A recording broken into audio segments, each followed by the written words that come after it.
2, 1. Very good. Great. Well, we're online. So let's make a start. Welcome, everyone. I'm Bobby Duffy. I'm Director of the Policy Institute at King's College London. And it's a real pleasure for me to welcome so many of you to this King's and Resolution Foundation event on Lord David Willetts' new paper published today, Are Universities Worth It? So we're going to start the event with David taking us through the key points from his report for about 15, 20 minutes. Then we're really delighted to have a response and reflections from the Minister of State for Skills, Baroness Jackie Smith. Then we'll have plenty of time for questions and thoughts from you in the audience here and online using Slido. And I know there's real expertise in the room and online, so we do want your input. Get your questions in early and throughout, and I'll select for David and the Minister. So before I hand over to David, I just wanted to put this latest paper into some context with a wider programme of work that we've been conducting from King's around the future of HE, sponsored by RVC and President Professor Kshitij Kapoor, and which David has been a great supporter of in his visiting professor role at King's. And actually started with this paper by Kshitij around a year ago now, which laid out how universities were trapped in a triangle of sadness between indebted students, stretched staff, and a financially challenged government. Then we looked at HE in the context of tertiary education more generally, looking at each of the nations across the UK with Baroness Alison Wolfe, who's also a professor at King's. And the conclusion from that was there's no easy answer out there from the UK nations. Every family was sad in its own way when we looked across the UK nations. Then we also supported this excellent HEPI report on future scenarios by Professor Sir Chris Husbands, which brings us to today's report by David. The programme has also been backed up by a major survey of the public, parents and students, released as these three reports, and painting a more positive picture among each of those groups than the sector sometimes gives itself credit for, as David draws on in his report. The UK public see our universities as world-class. They're one of the institutions they're most proud of in our country. Nearly all graduates are glad they went, and many non-graduates wish they had. So a more positive picture. And finally, we've run a whole series of large and small events with key colleagues, many of whom have visiting roles at King's, and with past policy responsibility for universities, including Joe Johnson, Margaret Hodge, James Purnell, Charles Clarke, Steve West, Andreas Schleicher, and many more. And there's some great discussions and insight in that, and you can find it all on that website. But today is about David's new paper, so I'm going to hand straight over to David Willetts. Welcome, David.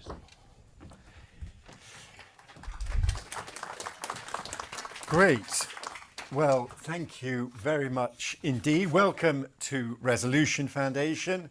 A particular welcome to the Minister. It's very good of the Minister, Baroness Smith, to be with us today. We appreciate it. Today is, of course, Inauguration Day. Now, that may mean the American president, but for here at Resolution Foundation, it means the inauguration, the arrival of our new chief executive, succeeding Torsten. She has made the historic walk from the Treasury to Resolution Foundation, a walk which Torsten and I have also done, but more indirectly, Ruth has come straight from the Treasury, where she was head in her last job as head of the Fiscal Policy Division. And I must say, Ruth, you are very welcome, and thanks for coming along this morning, and thanks for joining Resolution in your leadership role. So let me just briefly take you through some of the points in the pamphlet. It's been great to do this project with King's. Edu-skepticism has been around for a very long time, and it's worth some of its most powerful and eloquent accounts are to be found in that great source of understanding of higher education, the campus novel. Kingsley Amis wrote novels and wrote essays. This is in 1960, arguing more means worse. And he was saying this before Robbins. He wrote Lucky Jim in 1954. This was a critique of the arrival of those grammar school boys in universities, who he argued was going to cause lowering standards. I've tracked the literature back. Thomas Hobbes blamed the Civil War on too many people going to university. So it was a Trojan's horse in Britain. There's always a strand of edu-skeptics. They are arguing at the moment that the problem is that the graduate premium has fallen. So let's see what has actually happened to the graduate premium. And this summarises the data. And you can see, if you look behind the cash figures at the real terms figures, it is the case that for graduates, their real wages, for young graduates aged 21 to 30, have been basically flat for a decade, where there has been a improvement in the wages of non-graduates. So something is happening and has happened in the last decade. And part of what we do at Resolution is try to understand these trends. And a crucial part of the backdrop, which is ignored in the debate, is what has been happening to the wages of people on low pay, who are, of course, preponderantly non-graduates. And what this chart tells us is that in the days before the minimum wage, it was people who were already earning the most who tended to enjoy the biggest pay increases. Then we had that period when it was flat. But when in 2015 the decision was taken to have a really big increase in the minimum wage, shifting to the national living wage, you can see we've had the environment for the last few years where there have been very significant increases in earnings of people on low pay as a direct result of government policy increasing the national living wage. And that this, with everything else remaining constant, and the environment of often relatively flat earnings, has boosted the earnings of a group of low-paid people who are predominantly non-graduates. So it's been a policy aim to boost the incomes of non-graduates by that particular initiative. If you just look at earnings, you don't get the whole picture. I then look at some of the other wider things that are happening. Look beyond. If you just measure earnings and exclude any people who aren't earning, you distort the statistics because lots of non-graduates aren't in employment at all. If you just take the subset of people in employment who are earning money, you don't capture the benefit that graduates are more likely to be in work, significantly more, and significantly less likely to be on out-of-work benefits. So if you've got an economic inactivity agenda, more people going to HE seems to help quite a bit. If you've got an economic growth agenda and want to promote the growth rate, which is an absolutely admirable and correct objective to have, again, you find that if you want to boost productivity, there's a very clear correlation between high productivity areas and areas with large numbers of graduates. This does not mean that all the benefits of the high productivity are captured exclusively by the graduates. There's certainly American evidence and some British evidence that the earnings of non-graduates are higher in these high productivity areas. So there is a spreading around of the benefits. Having more graduates is good for the earnings of non-graduates in these higher productivity areas, enjoying those agglomeration effects. And if we carry on looking even more widely, as well as the wider economic effects, there are non-economic effects at all, that effects are not economic at all. There's clearly an effect on health. It looks as if going to higher education is good for your health. And by and large, although it's not always the case, usually these type of studies are proper bits of social science that are trying to identify the effect of something specific going into higher education, having allowed for other effects like earnings or social class. They're trying to pin down a specific effect of higher education. And it also, these type of effects do suggest this is not, going to higher education is not just about signalling. It has real effects on your behavior. Whatever your background, if you go into higher education, it looks like it is good for your health. And incidentally, these benefits do not appear to depend on the kind of work you do afterward. It isn't the case that if you're in a non-graduate job, so-called, having gone to university, you don't enjoy the health benefits. The health benefits appear to accrue to graduates regardless of what they're doing. So in other words, I think the evidence, when you look around and you dig into it properly, is there is still a substantial benefit for having the opportunity of going into higher education and being a graduate. And in a way, I think it's better. It's not because people who go to higher education are better people or graduates are better people. It's nothing like that. It is just the actual effect of 3 years more education. It should not lead to that sort of horrible tone of voice that assumes that somehow because you're a graduate you're a superior person. No, you've had 3 extra years of education. It's had an effect on you, and by and large, a positive effect. When you look into the debate, you also find, interestingly, that the puzzle that the economists have really been interested in is why, even when the numbers of people going into university has been rising so rapidly, why the graduate premium had not fallen more. This title for this slide is actually the title of a fantastic economics paper in 2016 on this very issue. You can see, if you look at all those green lines, you can see the same effect, regardless of, these are cohorts going as far back as 1950. You can see the benefits of going into higher education remaining pretty high and stable, even as the numbers going into university increase through the period, though query some effect going on at the moment. The IFS have been doing fantastic work analysing this data particularly on education and employment outcomes, and this is my layman's summary of a lot of work done by the IFS, and the IFS agree this is a fair summary of their work. And it shows the different ways in which you can slice and dice the figures. So this top line is the crudest figure. It is just worth stating it. This is before you make any allowances. The extra earnings of £600,000 a year if you're male, £400,000 a year if you're female. But then there are lots of different ways in which you can then adjust these figures. And one way they are adjusted is by discounting. So you attach a lower value to money far out in the future than to money close up. Now, as by and large, graduates are on a long-term trajectory of continuing higher earnings, and we also know are much more likely to stay on in work longer, which most people would regard as a benefit. If you apply a high enough discount rate, those long-term returns far out don't really count for very much.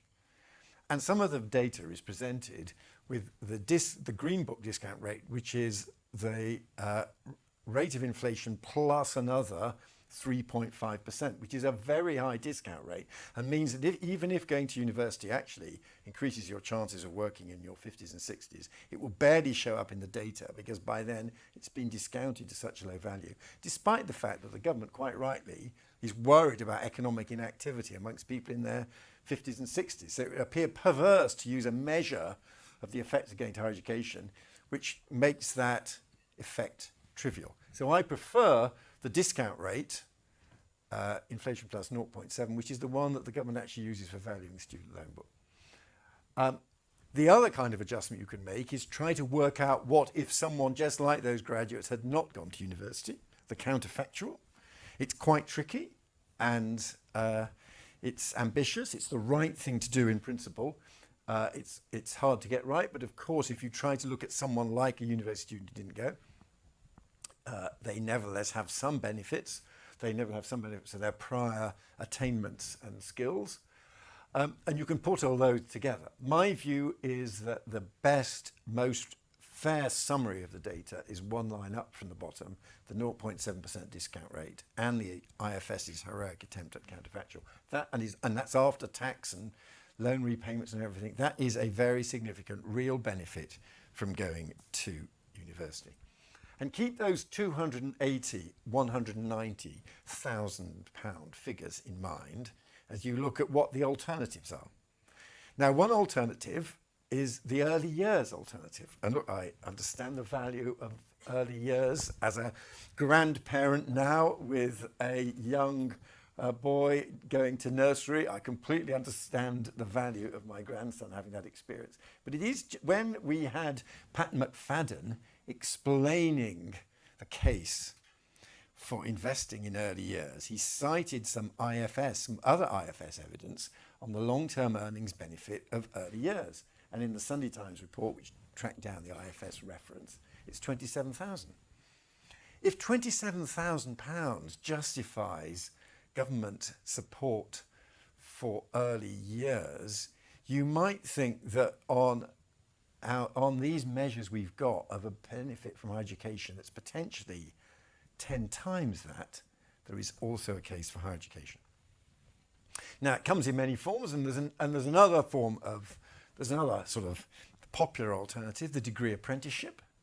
That's often looked at. Now, the degree apprenticeship has taken a rapidly growing part of the total apprenticeship levy. They're very popular amongst policymakers, spending now running at £500 million a year.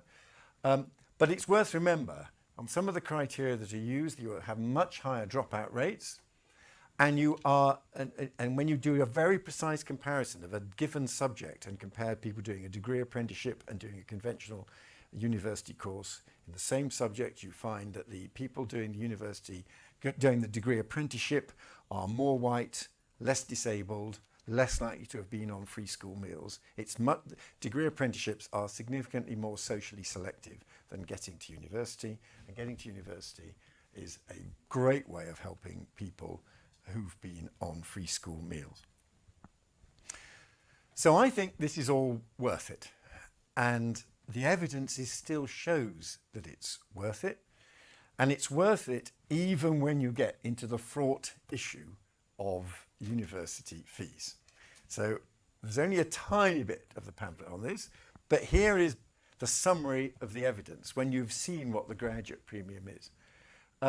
So a graduate is earning, by the time they're earning £31,500 if you are a young graduate, on average. Now, there are people here from the world of higher education who know exactly how you do the calculation for what the student loan repayments are. So the latest repayment threshold is £25,000, above which you are paying 9%. So your student loans payments are 9% of the gap between 25,000 and 31,500. That's a gap of 6,500. And if you take that down to a monthly payment, it is a monthly payment of less than £50 a month.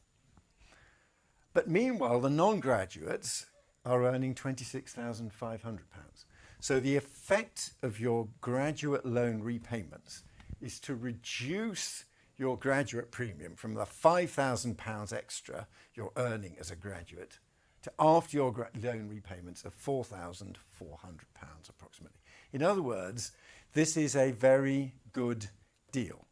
This is a deal in which people will be paying back a small proportion of the benefits they're enjoying as a result of going to higher education. And ultimately, what really matters, and Bobby has cited his excellent work on all this, what really matters is what real people, particularly young people, think. And here's the evidence of what they think. First of all, so many of them wish to go to university, and I think that's a totally understandable aspiration. And one of the reasons why I got rid of number controls was I didn't want to live in a society where there were people knocking on the door of university who wanted to have the experience of higher education, who the university was willing to take on to educate, but who were being told, I'm terribly sorry, there's not a place because we have a fixed number of places for you. There's 68% of young people who'd like to go. Now, we're told, but they're all then terribly disappointed. It's a terrible experience. Bobby's own research shows that, of course, there are regrets. The regrets are very largely about the choice of subject, which opens up all the debate about early specialisation in England. The regrets are about choice of subject. Only 8% just say they wish they'd not gone to university at all. And meanwhile, when you look at the young people who didn't go to university, by the age of 25, 40% of them say they wish they had gone. So I think there's a powerful economic case and there's a powerful social case, and the edu-skeptics have not got the evidence on their side, and my pamphlet tries to show what the real evidence is. Thank you very much indeed.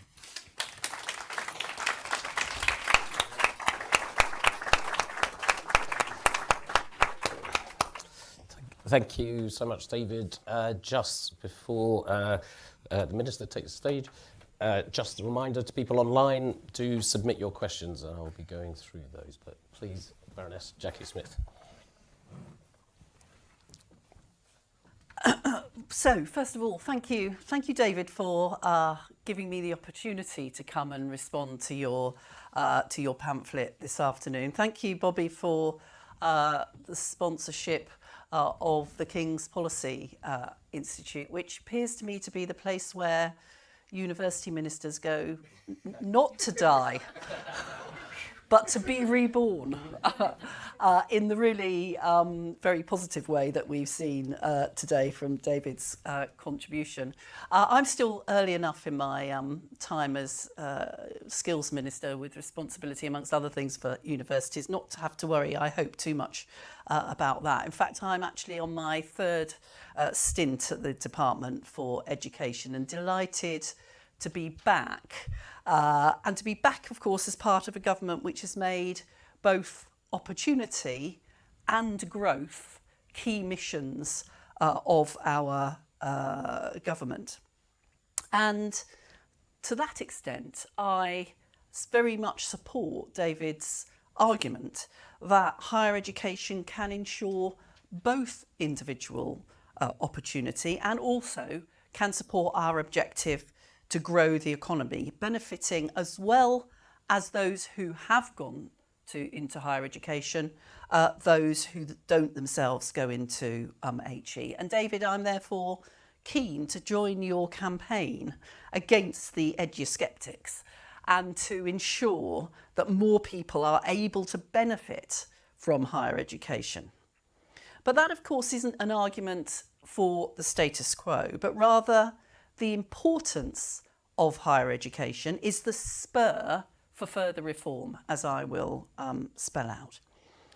And also, I think we need to take the argument beyond the world of academia and the think tank, important though those are, because, as you've alluded to, David, not everybody shares our view or even recognises the evidence. There are some people, including those who've been responsible for education policy in relatively recent years, who are less convinced than those of us in this room about the importance of and the value of higher education. They believe that universities should be exclusive, that it is not about increasing the overall level of education and all the benefits that stem from that, but about filtering out those who can and should benefit, that its value is in its scarcity. Now, we know that that's wrong, and the evidence in David's pamphlet identifies that it's wrong. Higher education is not a zero-sum game. It matters to individuals to enable them to make the most of their lives. It paves the way to more well-paid employment, to more choice, to ensuring that potential in all areas of our lives can be realised. So we cannot achieve our opportunity mission as a government without the contribution of higher education. But what we've also seen, of course, is that when more people are able to benefit from higher education, our economy is more productive and skilled. A significant element of any increase in our productivity as a country comes from skills, and higher education is an important contributor to the growth of those skills. So higher education is contributing to the growth mission too. And you're absolutely right, David, to identify this government's concern and commitment to reducing economic inactivity. And the fact, as it appears from those statistics, that graduates experience significantly higher employment rates compared to non-graduates is also an important element of that. Taken as a whole, of course, the HE sector adds tens of billions of pounds of value to our economy each year. It supports hundreds of thousands of jobs and generates over 3/4 of all our education exports. But it isn't just an economic benefit that we can expect from higher education. It's also social and cultural. And David, you've talked about the benefit from the healthier people who've been able to experience higher education.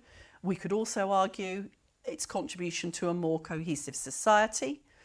We can also, of course, cite the significance of the broader work in our higher education sector to enabling us as a country and in fact internationally to solving some of the challenges that we face, the global health challenges that we face, the frightening extent of climate change, the dizzying speed of technological change, the need to safeguard freedom of thought and research in a world where authoritarians and populists denigrate and undermine the importance of learning and evidence. All of those things are benefits beyond simply that to the individual. So as the Robbins report set out over 60 years ago, and I believe it is just as true today, universities have a broad role to play in shaping and enriching the society we live in and the culture that we enjoy. So we recognise and value the substantial returns on investment in higher education, both in terms of individual earnings and broader benefits to society. But we must make sure that the sector can deliver the very best outcomes for students and for the country into the future. So my challenge is that we must guard against, the sector must guard against complacency. There is no blank cheque to act as a cushion, notwithstanding the benefits that David has outlined and which I accept and agree with. Firstly, of course, whilst David has shown that across the world we're seeing more people benefiting from higher education, we also know that there are entrenched inequalities in access and participation. Data shows that HE has huge capacity to boost the opportunities and earnings of disadvantaged groups, such as those who were previously on free school meals. But we're not closing that gap. In fact, the gap in progression rates between pupils who did not receive free school meals and those who did was 20.8 percentage points in the most recent figures, and actually increasing over the last decade. And that's why it's vital, absolutely vital, that access to higher education should be open to everyone based on individual ability and attainment. And what is equally vital is that it should absolutely not be driven by where anybody lives or how successful or otherwise their parents happen to be. And unfortunately, despite the growing numbers in higher education, which are a considerable benefit, we have not seen that disadvantage gap close, and we need to specifically ensure that that is an objective of the reform programme that the government is putting in place. Before anybody makes the charge, of course, I believe that we also need a thriving wider skills system with excellent options for all learners, whether or not they choose to go into higher education. And of course, not everybody will be ready, able or want to access HE at 18. That's why we need to nourish a new culture of lifelong learning so that everybody feels supported and that education is something that's relevant and valuable for them. And our economy and its workforce need a higher education system that offers different types of provision to suit different individuals at different times in their lives and with different needs that will determine how they are able to and want to access that higher education. And that's why, as part of the government's skills agenda, we are introducing the lifelong learning entitlement. The lifelong learning entitlement is going to transform the student finance system by funding not just degrees but also modular provision that can be used over the course of an individual's working life. It's going to support a far wider range of needs by broadening access to high quality flexible education and training. This, I think, will help to drive economic growth, to break down barriers to opportunity and to improve the living standards of people in all corners of our country. But to do it, we will need dynamic cooperation and collaboration between schools, further education and higher education, as well as employers, to provide the necessary impetus. And when we think about the significance of higher education for broader economic growth, I would ask if enough is being done to support that mission for economic growth and skills development in the higher education sector. Are we confident we are still leading the world in innovation and research? For instance, is it being translated rapidly and effectively into tangible results so that we can all see and feel the benefit? Higher education needs to be a visible and collaborative partner in the regional and national skills landscape. We have, of course, recognised the significant financial challenge facing the sector with our difficult decision to increase both the maximum cap for tuition fees and maintenance loans for students in line with forecast inflation this year. And we will expect the higher education sector to demonstrate that in return for the increased investment that we're asking students to make, they deliver the very best outcomes, both for those students and for the country. That means the reform priorities that we've outlined to close that gap on access and participation, to contribute to economic growth, to play a full part as civic partners, and to ensure a high quality experience for students. These are difficult times for government finances, and there won't be a large injection of public money. Therefore, there will need to be strong sector collaboration and much more effective spending.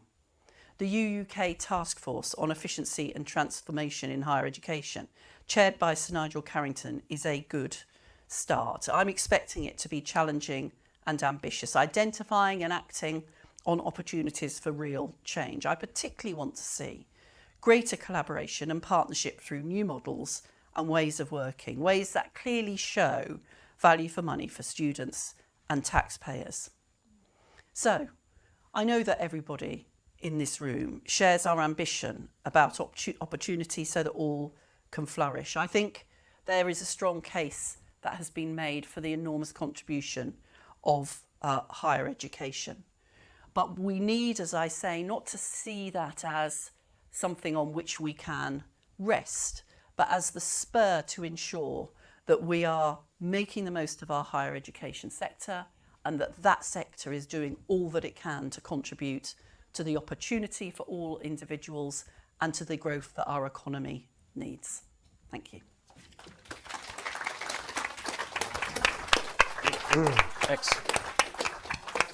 That's excellent. Thank you so much, Minister.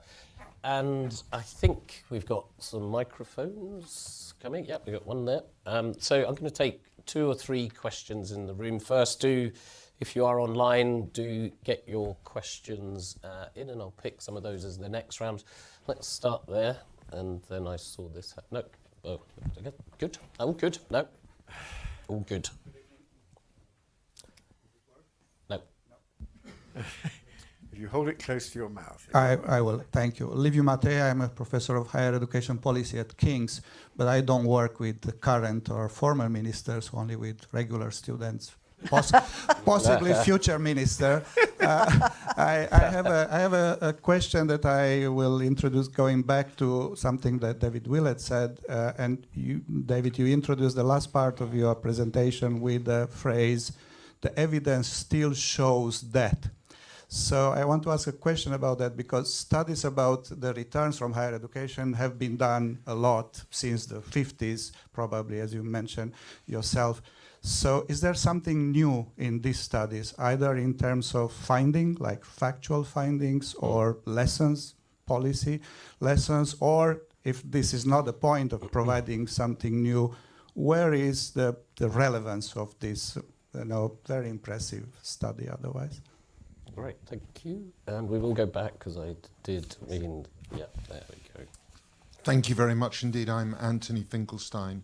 I'm the president, that is Vice-Chancellor of City St George's, University of London. My question is really about heterogeneity in the sector, different types of university. And I note that there are some comments on technical universities in the paper, and I would be very interested in hearing any expansion you might wish to make on that topic. Excellent, thank you. And then this right in the front row there, great. Hiya, my name's Matilda Martin. I'm a journalist with Politics Home with a focus on education. I have a US-style question in honor of the inauguration. Does anyone on the panel think that Trump's return as president could actually have a positive effect on UK universities by boosting international student numbers in the UK that may decide to now avoid the US? I'm giving a bit cheeky question specifically for Baroness Smith. We know that universities are struggling financially at the moment, and there are obviously steps being taken to improve efficiencies. Would the government bail out a university if it went bust? Thank you. Well, maybe if we come to you first, David, because there's a couple of specifics.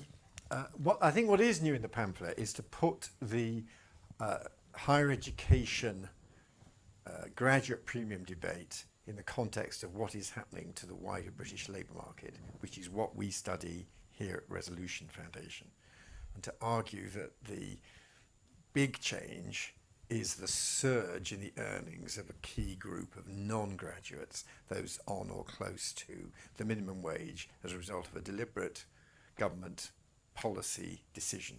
Because sometimes when people talk about the decline in the premium, they make it sound as if something has gone wrong with HE. What we're actually talking about is a successful government policy to boost the earnings of a group of non-graduates, and linking that Resolution Foundation data to the university debate is new. On the second question, one of my frustrations is the number of people who still think that kind of you go to university to study philosophy or medieval history, and Charles Clarke got into these arguments, Jackie, you remember. And look, it's perfectly legitimate. There's nothing wrong with studying those subjects. But actually, a hell of a lot of courses are vocational and technical courses. And actually, one request I put to Jackie in a debate, which is surprisingly hard to answer, because I know she and her department tried to answer it, which is just how many students are doing a course which has a specific vocational specification behind it. You are doing this course because it is credentialized by a professional body or an employer as a precondition for doing a job.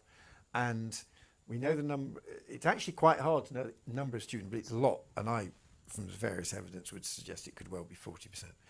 And the final question is mainly for the ministry. It's such a relief to be able to say that. But there's a permanent international competition for students, particularly in the English-speaking countries, between Canada, Australia, UK, US, and we should take every advantage we can. I think David's responded to the first question, which is really about the sort of nature of his and the contribution of his research. On the second point about the heterogeneity of the sector, I mean, my view about that is that it's an enormous strength of our higher education system. I think David's point about, so I never, I think his call for evidence is an interesting one, and we will continue to try to answer that. But I'm also always pretty unwilling to go down a route which implies that there is skills over here and there is HE over here, because I think, as I suggested in my introduction, a big contribution actually to the productivity that we gain from skills comes through higher education. And secondly, the point that I made or started to make about the different ways in which people will want to experience their higher education and the different points in their lives at which they will want to implies a greater diversity of provision even. And it certainly implies that we no longer only think about I know this is not the reality, but for a lot of people in thinking about higher education, this is part of the reason why some people are sceptical, I think, is because the implication is it's all about people who get to 18 and then do 3 years and then go off and have their job. Whereas in actual fact, if HE is as valuable as David argues, then it needs to be available at different points in people's lives, depending on your circumstances. Yeah. Oh, yes. Tempted though I was. David's point is exactly right. There is an international competition for international students. Therefore, it's probably not a good idea, and David doesn't fall into this category, but it's probably not a good idea for ministers to talk down the higher education sector, which is such an important part of our country and our economy, and that would be one of my charges against the previous government. The US education system has some incredibly important and interesting universities, and I'm sure people will want to continue studying there. If they want to come to the UK, they will be more than welcome, but I'm not going to get into a discussion about whether or not the likelihood of the democratically elected president of the United States, with whom we will have a very close and constructive relationship, will have any impact on that. And then you tried again on finances.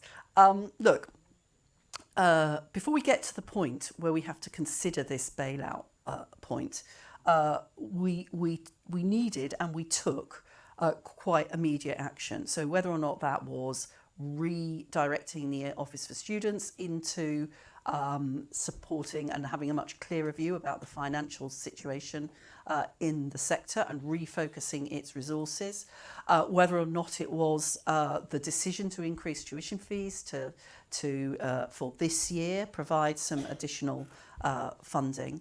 Those things were important, and they were a recognition of what I accept, which is that there is a considerable financial challenge. But let's also be clear that we have, and one of the strengths of our higher education system is we have autonomous higher education institutions.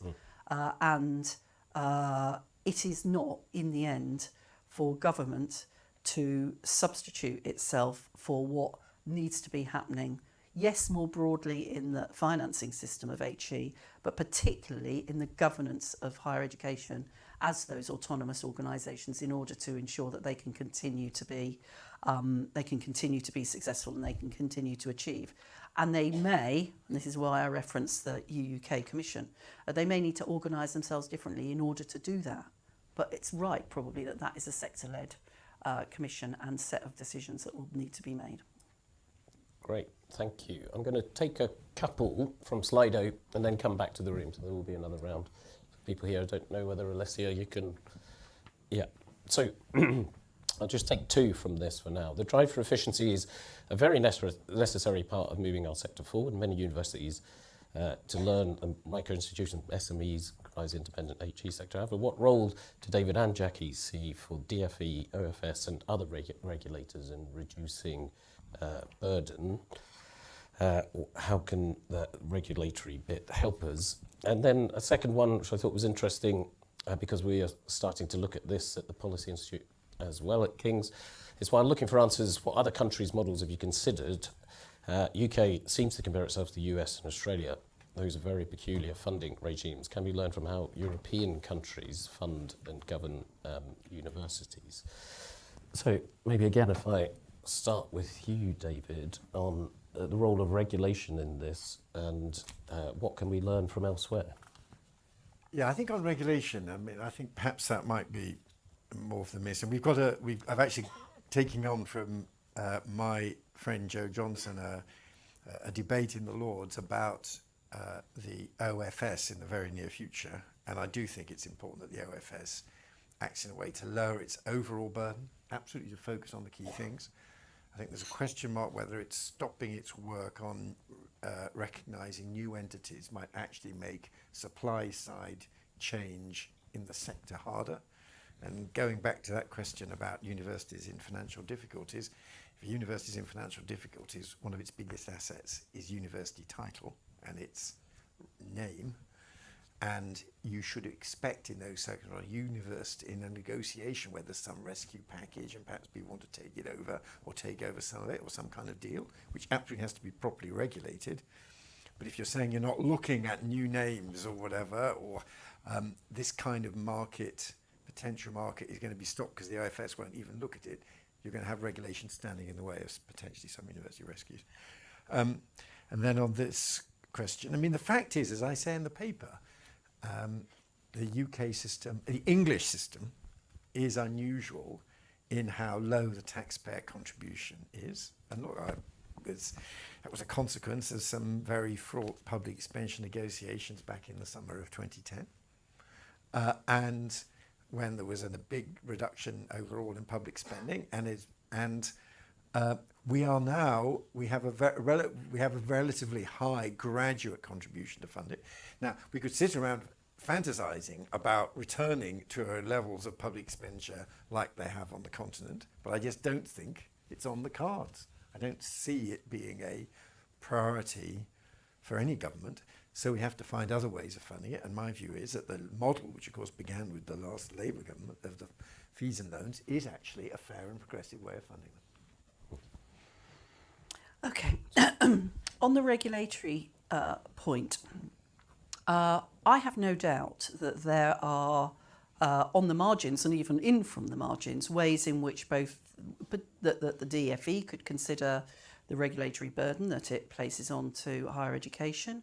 I think there are, and I'm sure, and I think they're engaged in this. I think there are ways that the OFS can consider, and we can consider in the round the sort of priorities for the OFS in terms of its regulation. And I'm always up for a bit of thinking about how we can lift those burdens.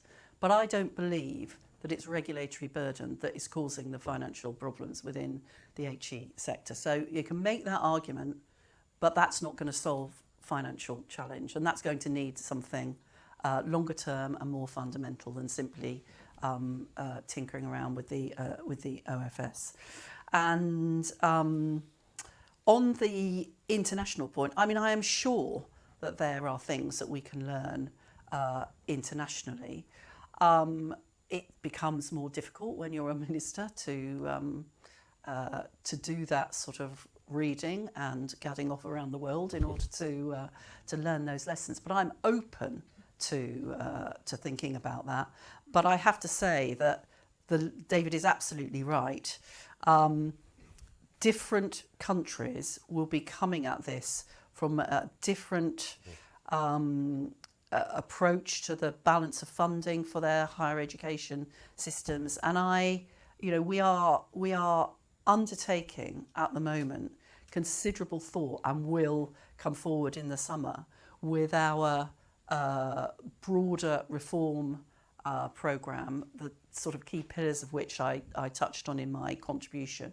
And we do recognise that what we've done with increasing tuition fees this year is a 1 year solution, and there will need to be a longer term solution there.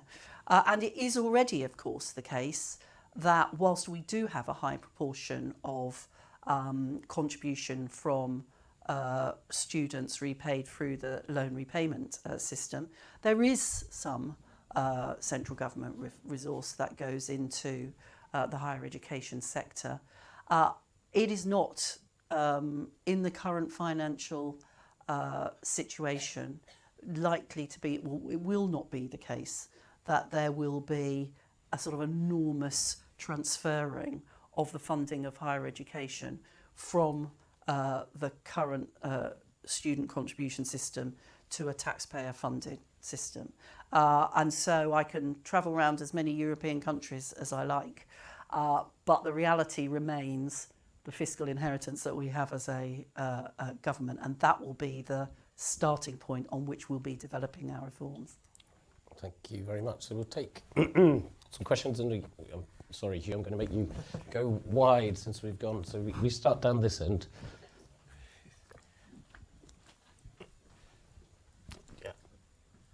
Thank you very much. I'm Gavin Costigan from the Foundation for Science and Technology. In David's figures, you were looking at the return for graduates, but that's presumably an average. And one of the things that might be different is per subject studied.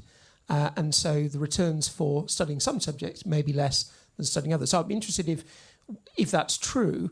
But I know, the contrast that almost all universities charge the same for studying the same subjects, even though the returns may be less. In fact, the cost of teaching may be less. So just, yeah. Yeah, great. Can I? Yes. I'm going to ask a very quick question about apprenticeship degrees. I'm a practice education, my name's Naomi Suttendorp. I'm a practice education manager in a local authority supporting people training to become social workers.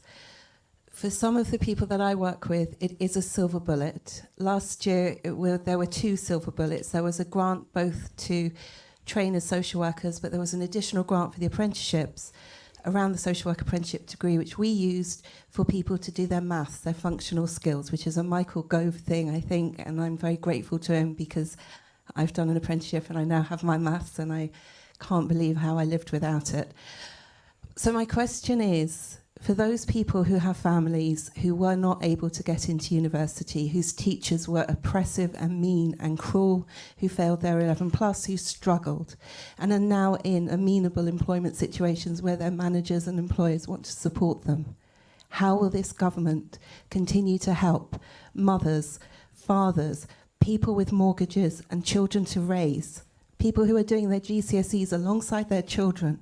How will you continue to provide them not just silver bullets, but vital support? Thank you. Thank you very much. And I'm going to pull you, Hugh, all the way round, right down that end. Thanks very much. My name's Nick Hillman. I'm Director of HEPI. Thank you, Bobby, for the name check of HEPI at the start. There's a chapter in David's pamphlet, and it's great to see the cross-party unity, about over-education. And I'm very worried about the number of serious, well-respected organisations who use that phrase. We've had the OECD, we've had the ONS, we've had the NFER, we've had NatSen, all portray some people as too educated. So I wonder, I'm very keen to know if the Minister thinks it is possible to be too educated, or if we could all always do with more education. Great, good question. And Alessia, do you mind putting up that final Slido question from Chris Husbands? So, notwithstanding the diversity of the sector, huge homogeneity in business models, arguably the Willetts funding reforms made the sector more homogenous with decline in part-time provision. How far is or should it be a government priority to make the sector less homogenous, I think is a really interesting question. So I'm going to, that's 4, I'm sorry, that's quite a lot to keep in your heads, but 4 final round, and any final reflections, maybe if I come to you again first, David. Yeah, okay. Oddly enough, 2 of the questions are both essentially about mistakes I made. So let's pick up. So Gavin Costigan asks, so why have we got this standard fee? And of course, I did say naively in the Commons chamber, we expected to see divergence of fees, and it didn't happen. And as soon as you think through the system with progressive repayment, someone saying, I'm not going to York because it's 8,750, I'm going to save money to go to Leeds because it's 7,500, it's not how the system works. So it was a silly thing for me to have said. I rapidly got off it, but by then, once it's in Hansard, it's around your neck forever. And actually, when everybody now says to me we should have differential fees, but as soon as you ask them, so what do you want? Do you want higher fees for people who are earning a lot? Do you want higher fees for some of the STEM and legal subjects that lead to high earnings? Or do you want lower fees for STEM because you approve of STEM?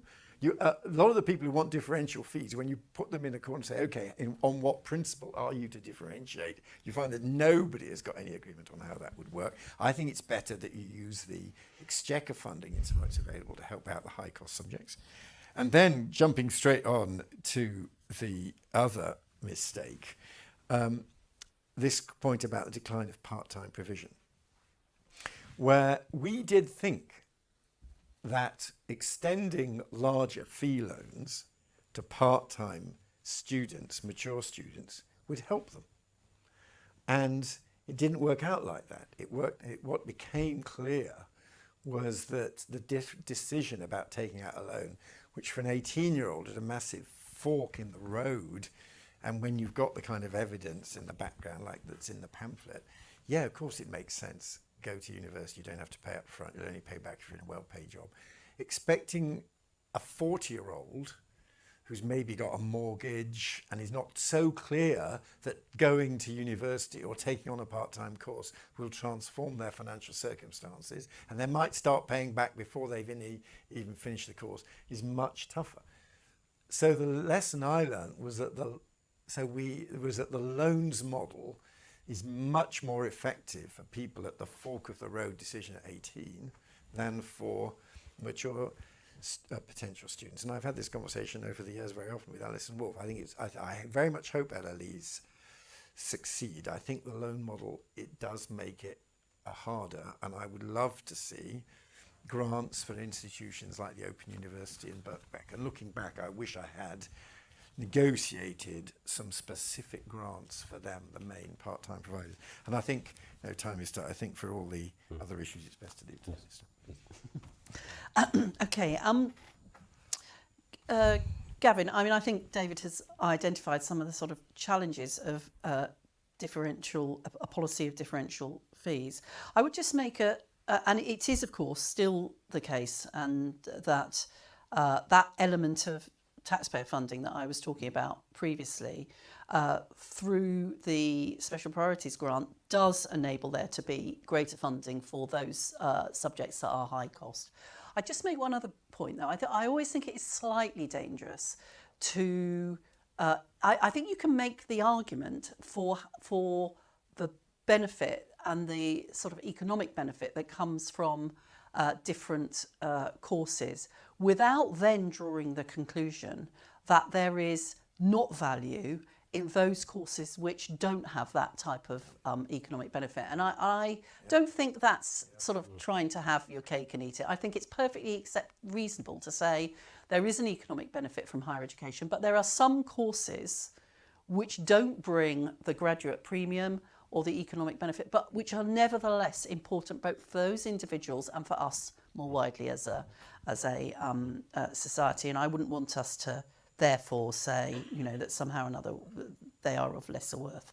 I think, Nick, is it possible to be over-educated? I don't believe it's possible for individuals to be over-educated, but nor do I think it's wrong in terms of an analysis of the skills of our sort of skills system to identify that as a country we have some jobs in which people are overqualified for those particular jobs. What that implies is that you need to develop a,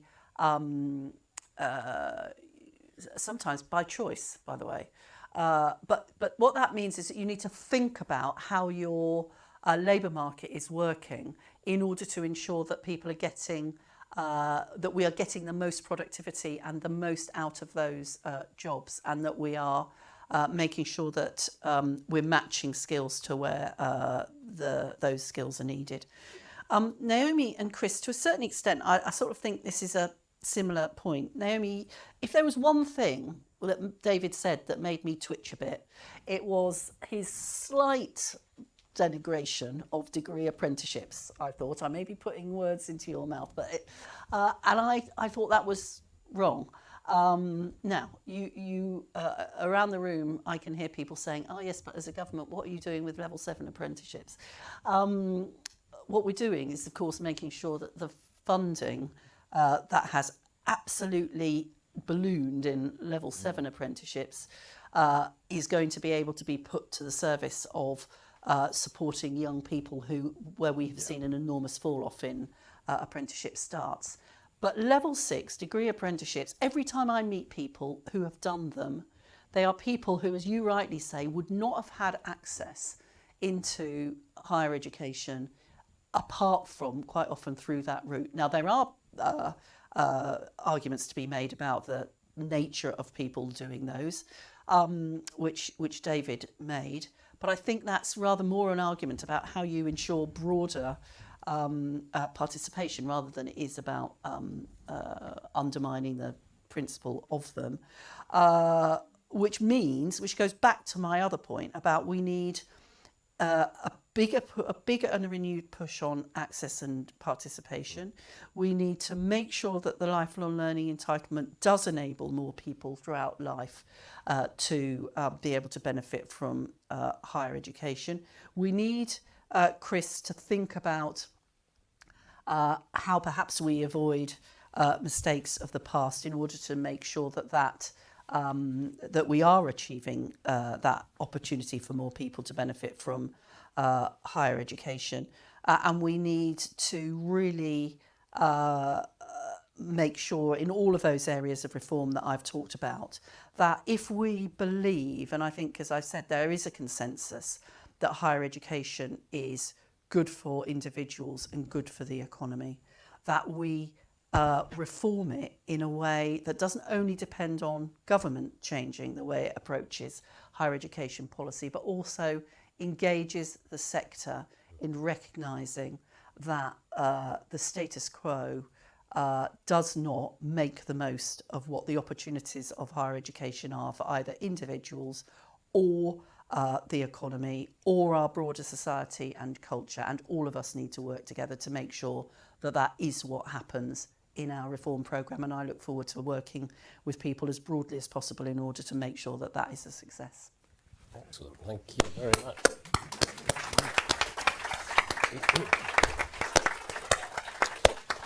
Well, what a great way to end with that challenge and invitation to the sector to engage on this. So just left for me to say the thank yous. Thank you to all of you for coming, for everyone online, to the team at the Resolution Foundation at the Policy Institute at King's, particularly Alil Cohen, who worked closely with David on this pamphlet.